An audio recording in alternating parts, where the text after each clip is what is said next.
Beautiful video. Thank you so much. Good morning, everyone. Good afternoon and good evening, wherever you are joining us.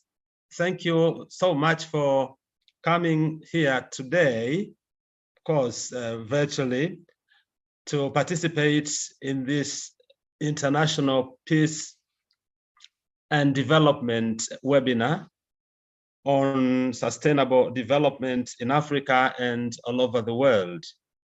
It's always a pleasure having you, and I thank you so much for your time and attention. Today we have a very important topic, which is peace and politics beyond world constitutions, a religious perspective. And the speaker is Afees Sufianu, our brother who has been a regular participant in our webinars, and of course, a contributor to our publications. So what a pleasure having you, Sufi. Afees Sufianu is a PhD candidate at the Department of Philosophy and a member of the conflict cluster of the Institute of African and Diaspora Studies, University of Lagos, Nigeria. He's also the founder of the Street to School Foundation, an organization that encourages children's active learning as a way of promoting peace and preventing violence within the Kosovo community. Afees' research interests include philosophy of science, philosophy of religion, African ethics, African social political philosophy, logic, conflict management, and resolution. And now I'm going to ask everybody to please mute your microphones if you are not speaking to us, and let Sufianu speak to us. The floor is yours. Of course, feel free also to turn your cameras on. It's also nice to see each other's faces, if you don't mind. Thank you very much indeed, and welcome, Susie. You can start now sharing the screen.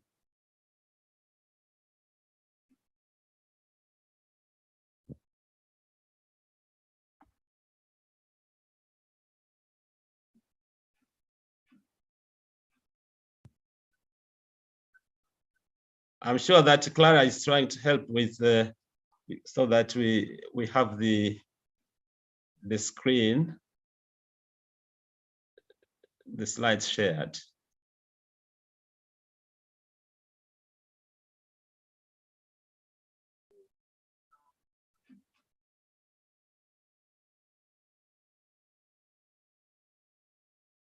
I don't think I can share it. Sufianu, do you have your slides there? Because I can't hear you. I'm trying to share, but I couldn't share it anymore. I don't know what has happened. Just a moment, please. See whether maybe Clara is around. Yeah. Yes, George. Do you need anything? Yeah, just the screen again, please. That was there originally. The slides. He has the possibility to share screen. Yeah, but it was there before, right? Yes, but he now can needs to do the same process again. Yes, please. If you could do it again, Sufi.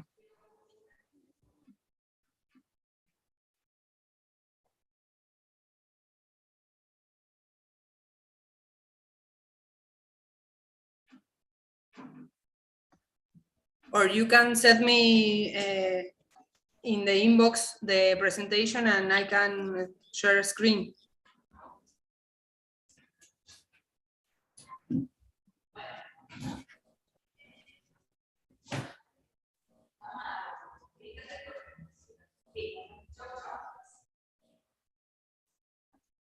Do you have it there, Sufianu, with you? I don't know why I can't share it. But you need to touch the button that says share screen and then the Zoom will show you the screen you want to share, and you can choose.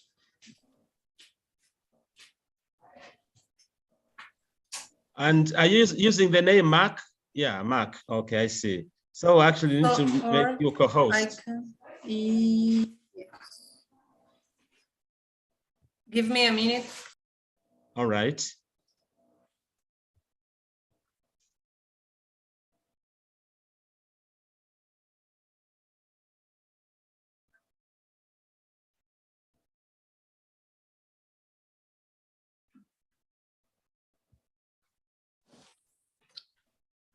You all know the difference between digital immigrants and digital natives, right? We're all digital immigrants. We had to migrate into this world.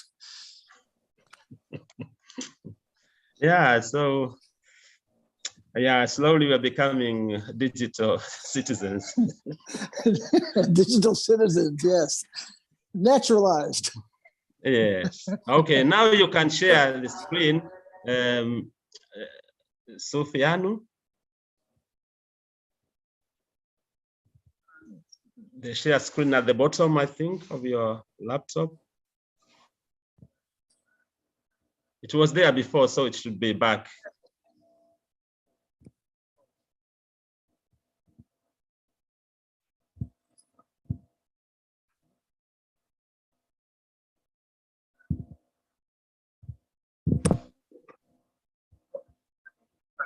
Yes, wonderful. Yes, Sufianu, it's ready. Thank you. Yeah, thank you. Thank you for your effort. What we have to discuss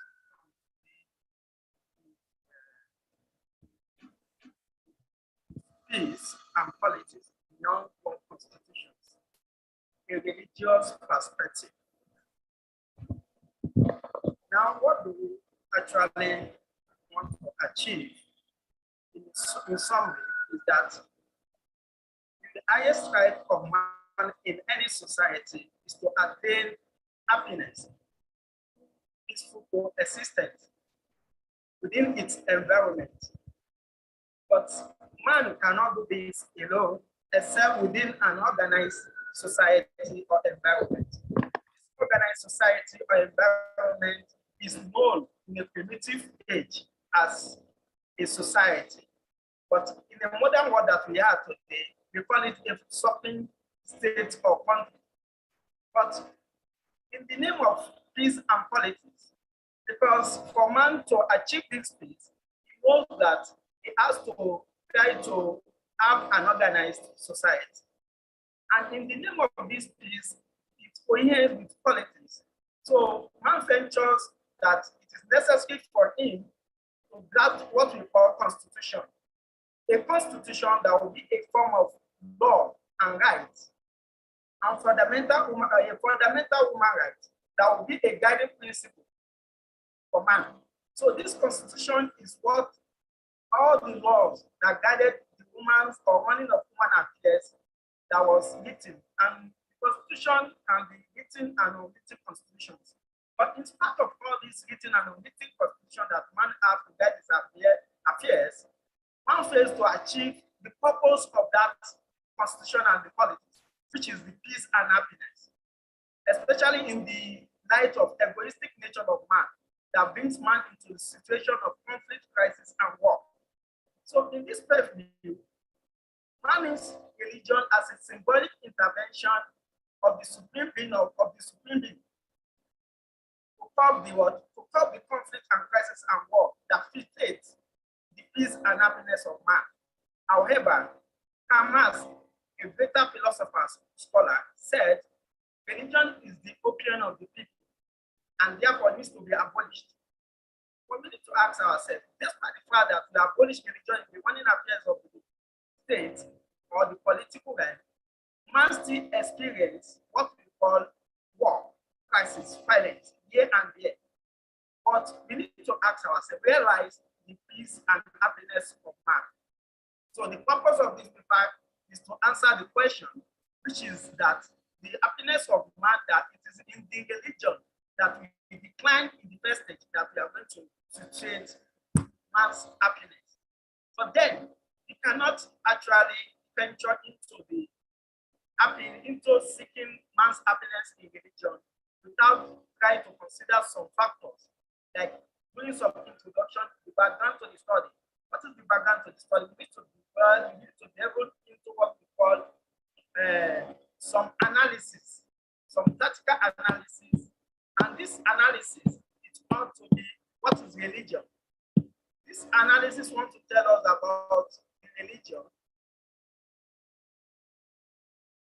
So this analysis wants to tell us about religion. What is religion? According to Oxford Dictionary, religion is belief in and worship of a superwoman controlling power, especially in personal God or God. But according to my own view and definition, religion is a belief system and practical transcendental connection between man and supreme being, which cuts across the social cultural life of a man. 4 things need to be notified here. Number 1, the belief systems. Number 2, practical transcendental connections. Then the supreme being. The 4th one is the cultural life of man. So if you are talking about religion, there are some common factors that are common to all religions, like the belief systems. Transcendental connections as well is one of the factors that, I mean, in time, if you are talking about transcendental connections, you are talking about the spiritual connection and also the supreme being. So the commonality in all the religions we have in the world, it is belief system. Now, what is belief system? Religious belief system are a set of principles, norms, values about social cultural life of human, or the procedures of how each religion is being and has been practiced, ritualizing, worshiping, relating, and communicating with the supreme being in the pursuit of peace and happiness. So what we are saying in essence that the essence of religion is the pursuit of human happiness and peace.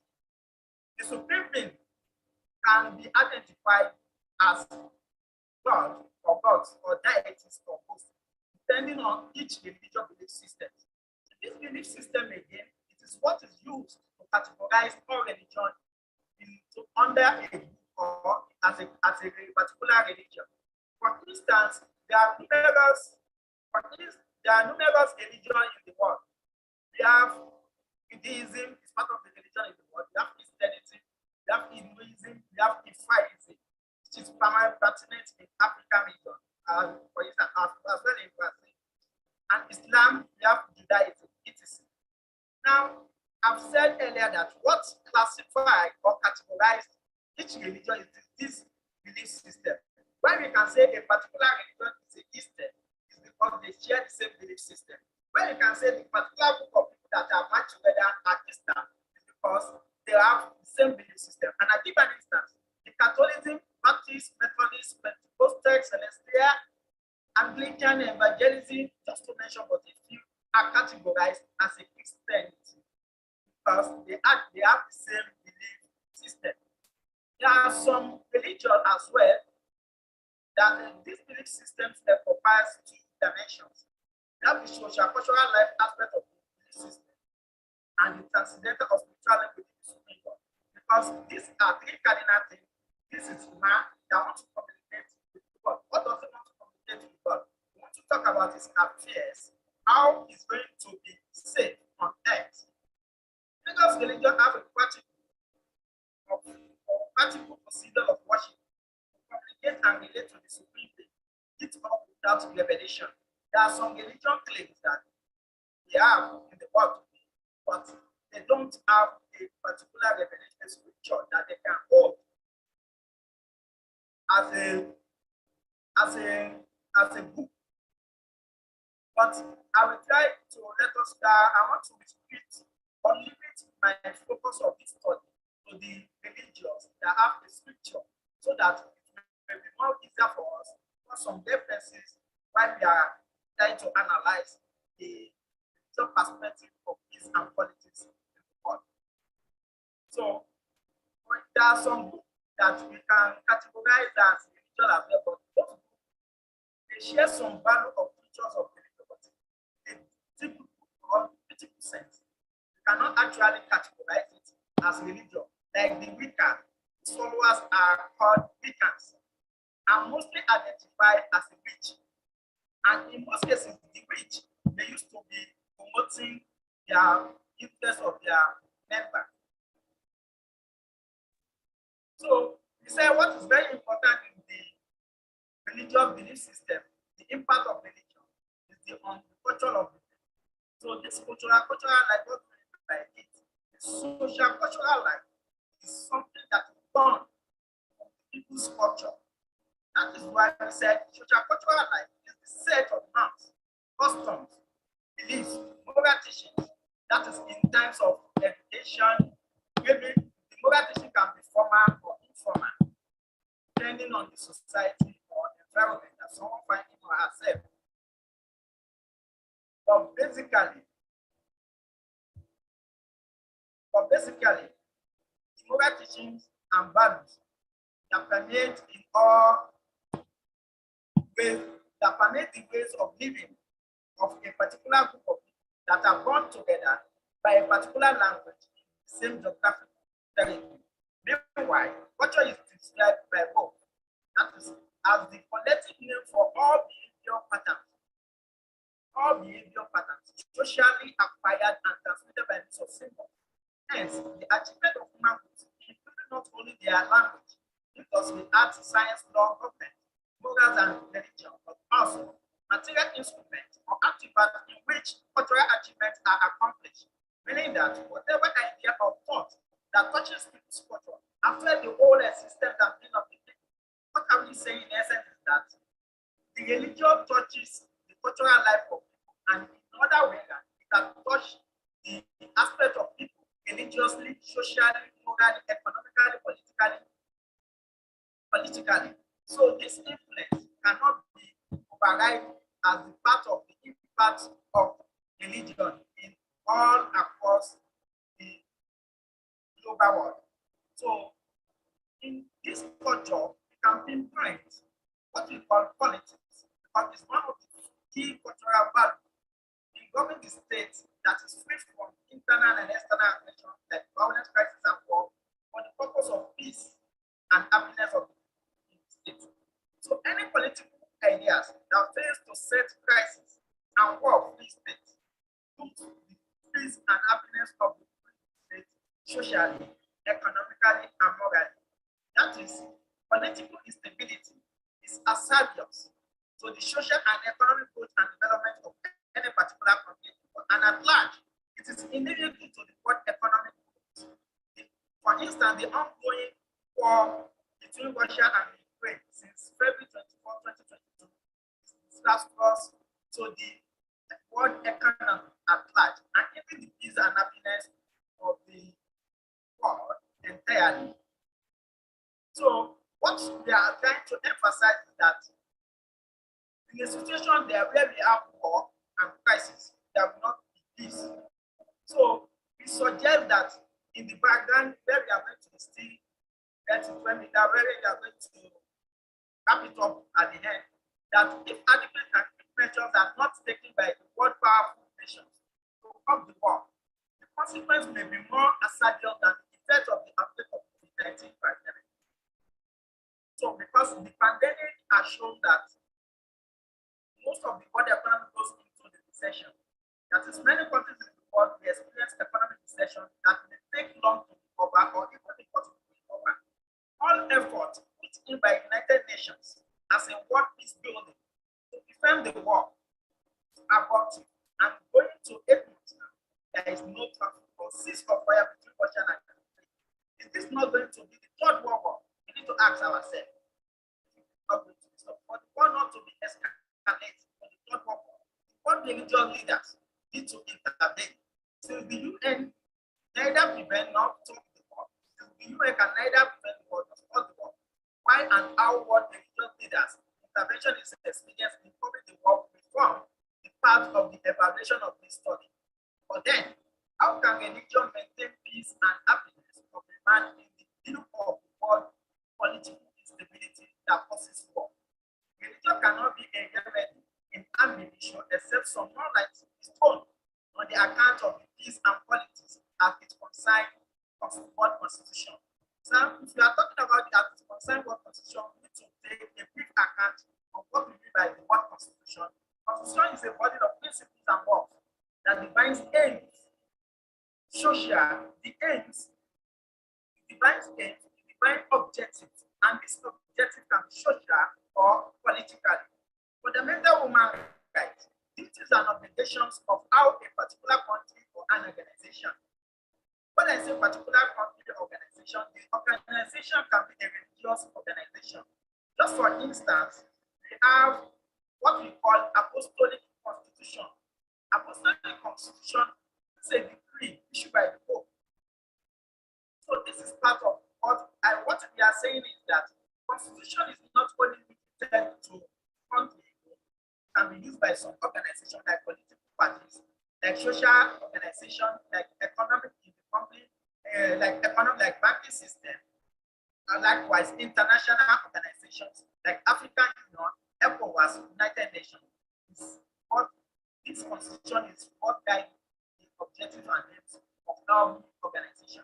So this constitution we are talking about is divided into written and unwritten constitution. A brief account of written constitution is a drafted principle and laws in a single document.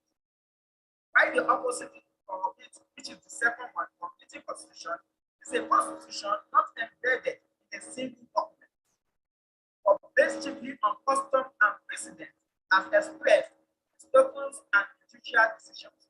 That is the sources from Westminster. For instance, the Constitution of the United Kingdom is a notable example of unwritten constitution. It is instead written in numerous fundamental acts of the legislation, but cases of treaties. Likewise, family constitution is a part of what we can categorize as unwritten constitution, but many people don't take note of that. Because every family has rules and regulations that guide them. And what is the nature of this constitution? The constitution can be rigid and flexible. The rigid, in most cases, happens to be the nature of the written constitution, which makes it very difficult to be amended. While the flexibility one is mostly happens to be the nature of the written constitution, what we call modified constitution. Still on the brief account of the word constitution. According to media source, Access 16 October of 2022, the Constitution of India is the longest written constitution of any country in the world, with 1,460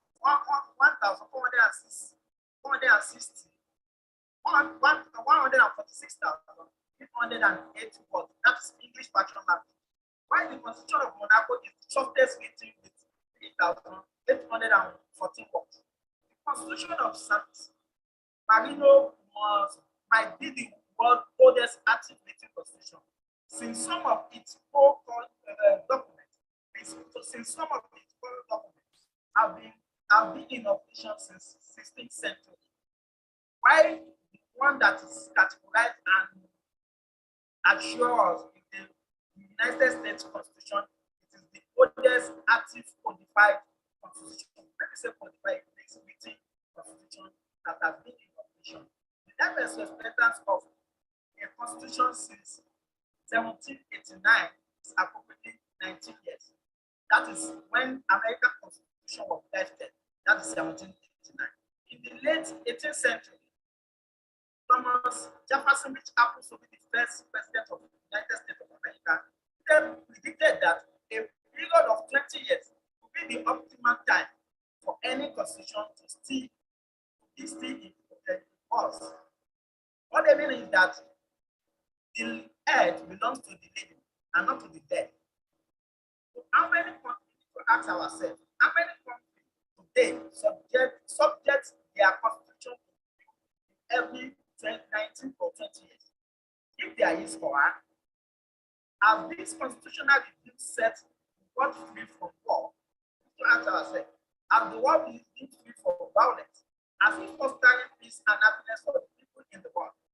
In spite of occasion amendments and repeal of the world constitution, the world is yet to be set free from war and crisis.